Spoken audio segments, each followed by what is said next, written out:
मंगलम भगवान विष्णु मंगलम गरुड़ध्वज मंगलम पुंडरीकाक्ष मंगलाय तनो हरि। बोलो एकादशी माता की जय। प्रिय भक्तजनों, आज की वीडियो में हम आपको आंवल की एकादशी की व्रत कथा सुनाएंगे।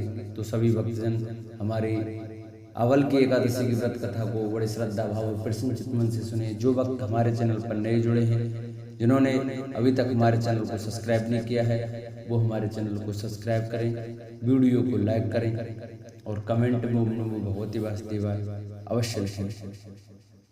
आंवल की एकादशी की व्रत कथा सुनने से 1000 गोदान का फल मिलता है।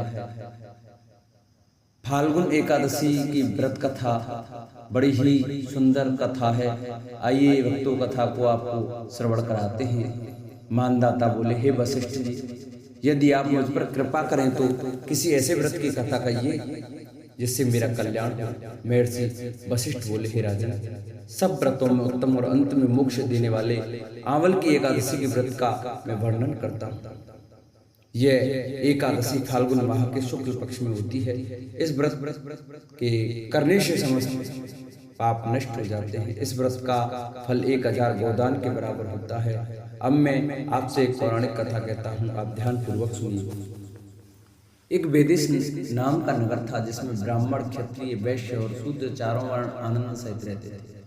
उस नगर में सदैव वेद ध्वनि पूजा करती थी तथा पापी, दुराचारी तथा नास्तिक उस नगर में कोई नहीं था। उस नगर में चैत्ररथ नाम का चंद्रवंशी राजा राज्य करता था। वह अत्यंत विद्वान तथा धर्मी था। उस नगर में कोई भी व्यक्ति दरिद्र व कंजूस नहीं था।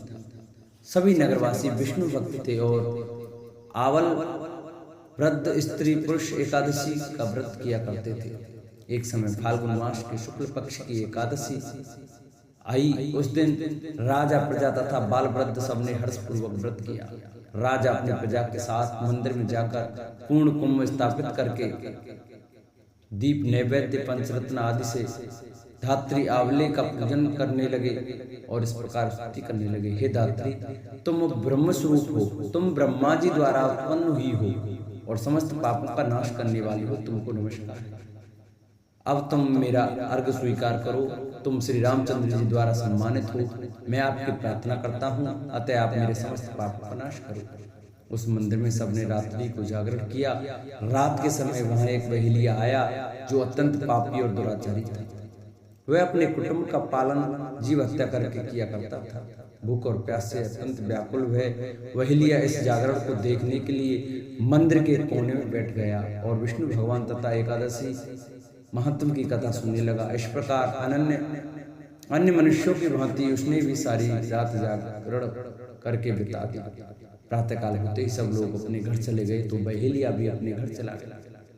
घर जाकर उसने भोजन किया। कुछ समय बीतने के पश्चात उस बहेलिये की मृत्यु हो गई। मगर उस आंवल की एकादशी के व्रत तथा जागरण से उसने राजा विदुरथ के घर जन्म लिया और उसका नाम वसुरथ रखा गया।